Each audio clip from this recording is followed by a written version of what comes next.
അപ്പം ശൈത്യ എന്ന് പറഞ്ഞു കഴിഞ്ഞു. ശൈത്യയും വെച്ചുകൊണ്ട് പുറത്ത് കട്ടപ്പയുടെ വിളിയും ബഹളവും. ഇനി വരുന്ന ദിവസങ്ങളിൽ ബാക്കിയുള്ളവരിനി വരാനുണ്ട്. അവരും കൂടെ വന്നു കഴിയുമ്പം ബിഗ് ബോസ് ഹൗസ് ഒരു ഭൂകമ്പം, ഒരു എന്താ പറയുക, യുദ്ധക്കളമായി മാറും. ബിൻസി, RJ ബിൻസി ഇപ്പോൾ വന്ന് കൃത്യമായിട്ട് അടുത്ത് പറയുന്നുണ്ട്. ആരെ? ശരത്തിനെ ചേർത്ത് പറഞ്ഞ കാര്യം. ശരത്ത് അനീഷിന് ഇത്രയെങ്കിലും ഒരു മുൻഗണന, അല്ലെങ്കിൽ ഇത്രയെങ്കിലും അനീഷ് മുന്നിലെത്തി നിൽക്കുന്നുണ്ടെങ്കിൽ അതിൻ്റെ പ്രധാന കാരണം അതിൻ്റെ ക്രെഡിറ്റും കൊടുക്കേണ്ടത് അപ്പാനി ശരത്തിനാണ്. കാരണം അപ്പാനി ശരത്ത് ഒരു ഇമേജും ഇല്ലാതെ ആത്മാർത്ഥമായി തുറന്ന്, മുൻനിര സിനിമാ നടൻ ആർട്ടിസ്റ്റുകളൊന്നും വലിയ ഇമേജൊക്കെ ഇട്ടാണ് നിന്നത്, ഇത്രത്തോളം ഓപ്പൺ ആയില്ല.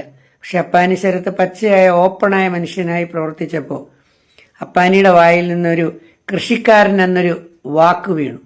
ആ കൃഷിക്കാരൻ എന്നുള്ളൊരു വാക്ക് അനീഷിൻ്റെ വീണതാണ് ഇതെല്ലാം. കാരണം അപ്പാനി അറിഞ്ഞിരുന്നില്ല ഈ അനീഷ് ഗവൺമെൻറ് ഉദ്യോഗസ്ഥനാണെന്നും 5 വർഷം ലീവ് എടുത്തതാണെന്നും ഇങ്ങനെയൊക്കെ പറയുന്ന കാര്യങ്ങളൊന്നും അപ്പാനി അറിഞ്ഞിരുന്നില്ല. കൃഷിക്കാരനാണെന്ന് അനീഷ് പറഞ്ഞതുകൊണ്ട് മാത്രം അപ്പാനി അത് വിശ്വസിച്ചിരുന്നതാണ്. ആക്ച്വലി കൃഷിയും കർഷകനും ഒക്കെ പുരയിടമൊക്കെ ഉള്ളവരൊക്കെ കൃഷി നടത്തും.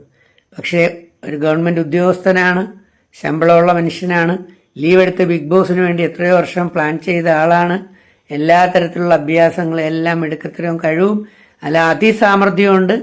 ലാലേട്ടൻ്റെ ഫസ്റ്റ് എപ്പിസോഡ്, എൻട്രി എപ്പിസോഡ് ഞാൻ ഇന്നലെ കൂടെ റീവൈൻഡ് ചെയ്ത് ഫസ്റ്റ് എപ്പിസോഡ് കണ്ടു.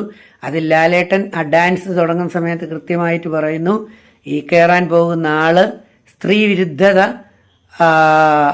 പറഞ്ഞിട്ടുള്ള സ്ത്രീ വിരുദ്ധതയുടെ ആ ഒരു കാർഡ് അല്ലെങ്കിൽ അത് കൂടെ ഉപയോഗിക്കുന്ന ആളാണ് എന്ന് പറഞ്ഞാൽ ഇതിനകത്ത് പ്രതികരിക്കുമെന്ന് പറഞ്ഞു. പക്ഷെ അങ്ങനെയുള്ള പ്രതികരിക്കേണ്ട അവസ്ഥകളും സിറ്റുവേഷനും ഒക്കെ വന്നിട്ടുണ്ടായിരുന്നു. പക്ഷെ അവിടെയൊന്നും അദ്ദേഹം അതൊന്നും ചെയ്തില്ല. സോ